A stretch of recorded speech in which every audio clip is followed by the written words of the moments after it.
Cela fait 30 ans que l'animateur Fulgence Kassi est décédé. Les Ivoiriens se souviennent de lui.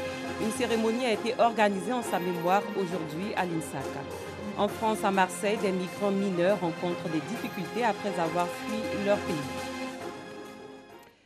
Bonsoir, merci de suivre le 19h. Voici 30 années jour pour jour qu'il a quitté le monde des vivants. Roger Fulgence Kassi, surnommé RFK, était journaliste et animateur radio. Il a fait les beaux jours de la radiodiffusion télévision ivoirienne, étant à l'origine de célèbres émissions et autres productions avant de tirer sa révérence en 1989. RFK a aussi marqué la jeunesse ivoirienne du fait de son talent. Ses œuvres en faveur de la promotion de la culture ivoirienne ont été célébrées. Un hommage lui a été rendu ce lundi à l'Institut national supérieur des arts et de l'action culturelle à Cocody. Retour sur ce tribut avec Dangui Dangui. Dans la cour de l'Institut national supérieur des arts et de l'action culturelle INSAC, Yves, élève à l'école de musique, donne libre cours à sa passion. Comme la plupart des jeunes de sa génération, Yves a une idée vague de Roger Fulgence Kassi, animateur télé décédé le 20 janvier 1989. On m'a dit qu'il était un très grand animateur et en suivant les émissions, j'ai vu qu'il était très éloquent. Il a fait beaucoup de talent. Il a permis que beaucoup de talents viennent, comme peut-être Freddy, mais oui, je dirais, bon, et certains d'autres encore. Moi, je ne l'ai pas connu personnellement, je ne l'ai pas connu quand il faisait encore les émissions, mais lors d'une émission, ils l'ont présenté et puis je l'ai vu pour la première fois. D'après les différents témoignages, il paraissait comme quelqu'un qui était rempli de connaissances, qui savait entretenir un public.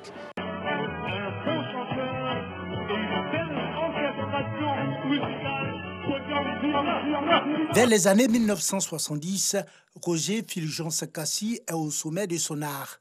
Animateur vedette de la radiodiffusion télévision ivoirienne RTI. Il est vu comme une star et un mentor de la jeunesse ivoirienne dans le milieu de la musique et du showbiz. 30 ans après son décès, anciens collègues et parents se souviennent de l'homme. Les jeunes ne connaissent pas Phil. Ils entendent le nom, mais ça ne suffit pas. RFK, ah oui, il y a un gars qui s'appelait RFK. Bon, quoi de lui? Rien. Alors que c'était un exemple pour la jeunesse à l'époque. Phil n'est plus, il faut qu'on sache que Phil a existé.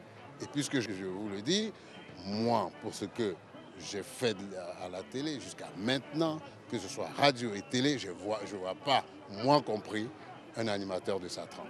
Pour moi, on aurait dû continuer de présenter ces émissions et faire un commentaire peut-être après les émissions afin que les jeunes d'aujourd'hui puissent prendre exemple sur lui. La Fondation Roger Fulgence Kassi veut donner un cachet spécial au 30e anniversaire du décès du père des émissions telles que Nangélé, Podium et Première Chance qui a vu éclore des artistes comme Alpha Blondy. Nous savons que Roger Fulgence Kassi était un célèbre animateur qui a marqué son temps, plus d'une génération, les années 70-80.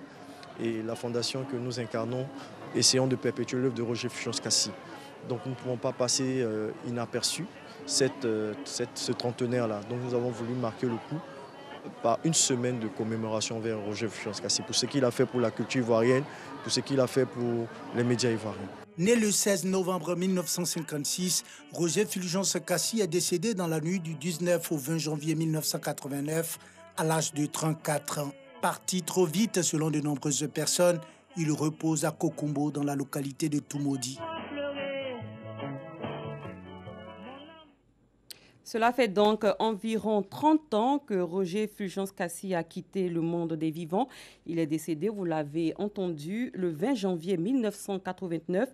Et avant cette date anniversaire de son décès, un hommage lui a été rendu ce lundi à l'Institut national supérieur des arts et de l'action culturelle à Cocody.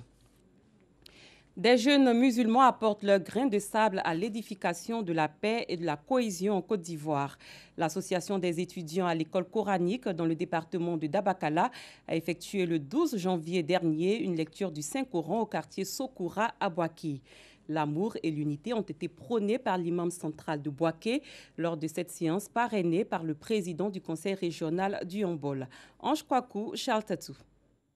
À l'initiative des jeunes étudiants islamiques de l'école coranique de Dabakala, Une vingtaine d'imams des différents quartiers de la commune de Bouaké ont participé à une séance de lecture du Saint-Coran. À travers cette cérémonie, les initiateurs veulent répondre à l'appel du président de la République, Alassane Ouattara, celui d'œuvrer pour la paix et la cohésion sociale. L'imam central de Bouaké, Touré Badiawari, fils de la région du Hambol, de lire les versets coraniques exhortant les fidèles à s'aimer l'amour et l'unité, vertu de l'islam pour une paix durable, gage d'un développement. La Côte d'Ivoire a besoin de ses filles et fils. Chacun a un rôle important à jouer. Nous devrons œuvrer pour la paix et la cohésion sociale, gage d'une stabilité pour le pays.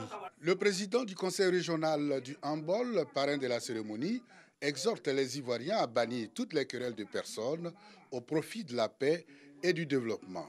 Aux guides religieux, il demande de prier pour la consolidation de la paix dans le pays. Faire des bénédictions pour la Côte d'Ivoire tout entière et c'est faire la promotion du vivre ensemble que prône le président de la République. La cohésion qui est demandée, ils ont fait des bénédictions pour le président, pour son gouvernement, donc pour la Côte d'Ivoire et les Ivoiriens, pour que les plumes se désarment. L'Association des jeunes islamiques de l'école coranique de Dabakala est une plateforme qui œuvre pour la non-violence, l'unité et la paix en Côte d'Ivoire. Un mot d'éducation. La première édition du Forum national de l'entrepreneuriat scolaire s'est déroulée vendredi dernier au lycée technique d'Abidjan. Vous le voyez dans les images. Plus de 72 établissements ont pris part à cette rencontre. Ce rendez-vous de l'insertion scolaire répond aux attentes du gouvernement et garantit l'emploi aux élèves. L'ex-président ivoirien Laurent Gbagbo et Charles Blé Goudé, poursuivis par la Cour pénale internationale, connaîtront leur sort demain à l'issue de l'audience publique de la Chambre de première instance. Elle doit statuer sur la mise en liberté provisoire ou l'acquittement des deux co-détenus. Rappelons que l'ancien président ivoirien Laurent Gbagbo et Charles Blé Goudé sont poursuivis pour des faits de crimes contre l'humanité liés à la crise post-électorale de décembre 2010 à avril 2011, ayant officiellement causé plus de 3000 morts. Ailleurs au Sénégal, le Conseil constitutionnel a publié aujourd'hui une liste de 5 candidats retenus pour l'élection présidentielle du 24 février prochain. Y figure le chef de l'État sortant Macky Sall, mais pas ses deux principaux opposants, le socialiste dissident Khalifa Sall, ex-maire de Dakar, et l'ancien ministre Karim Wade, fils de l'ex-président Abdoulaye Wade. Tous les deux avaient recueilli le nombre requis de parrainage, mais sont frappés par des condamnations judiciaires. À la suite de la publication des résultats provisoires des élections en République démocratique du Congo, le président de la Communauté de développement d'Afrique australe, SADC, Edgar Lungu, appelle à un gouvernement d'union nationale en RDC pour restaurer la confiance. Le président zambien dit s'exprimer au nom de l'ensemble de la communauté des États d'Afrique australe, alors que les résultats provisoires de la présidentielle sont, je cite, fortement contestés.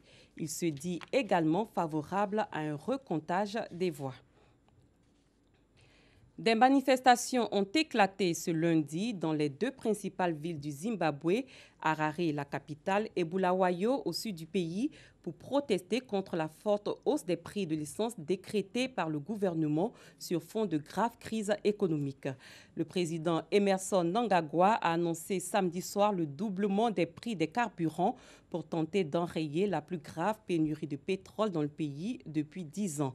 Cette mesure a suscité de vives protestations dans tout le pays et la principale centrale syndicale du Zimbabwe a appelé la population à une grève de 3 jours. Direction la France, où des mineurs migrants peinent à trouver des foyers adéquats. Arrivés à Marseille après avoir fui leur pays d'origine, ils rencontrent des difficultés dans la ville. On en parle plus amplement avec Rosemont Kini et Dangui Dangui. Ils sont environ 200. Parmi eux, un grand nombre de mineurs non accompagnés. Sans domicile fixe, ces migrants interpellent le département des Bouches-du-Rhône censé leur fournir un hébergement. Depuis quelques semaines, ils squattent un bâtiment du diocèse en face du conseil départemental. Parmi eux, Saliou, venu de Gambie. Violé à répétition dans une zone libyenne, il a fini par s'échapper pour arriver à Briançon, où il a été brièvement hospitalisé. Ils m'ont dit, vas-y, tu peux y aller, va trouver un endroit où vivre. Après, tu pourras continuer ton traitement. Alors j'ai quitté Briançon et j'ai décidé de venir à Marseille. Mais je suis jeune, je suis un enfant. Mais je n'ai personne en Europe, je n'ai pas de famille. J'ai besoin qu'on m'aide, qu'on me soigne, parce que j'ai toujours mal.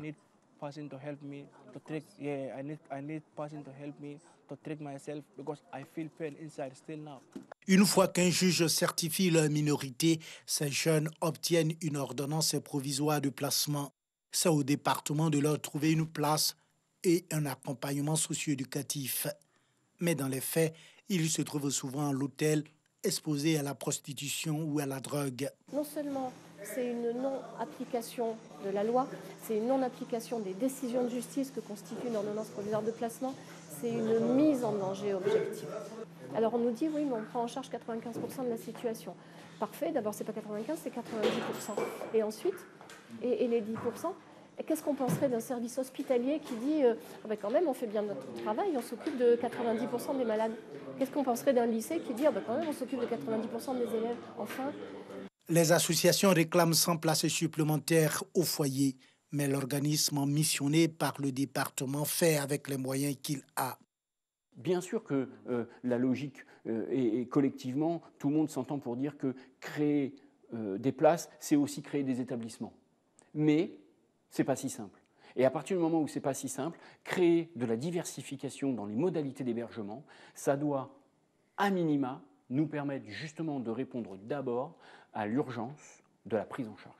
Le département affirme avoir proposé une solution d'hébergement à 4 mineurs présents sur le site et promet la construction de 100 places de foyer dans l'année. Avant de nous séparer, sachez que la Fondation Roger Fulgence Kassi a organisé ce lundi à l'Institut national supérieur des arts et de l'action culturelle une cérémonie de lancement.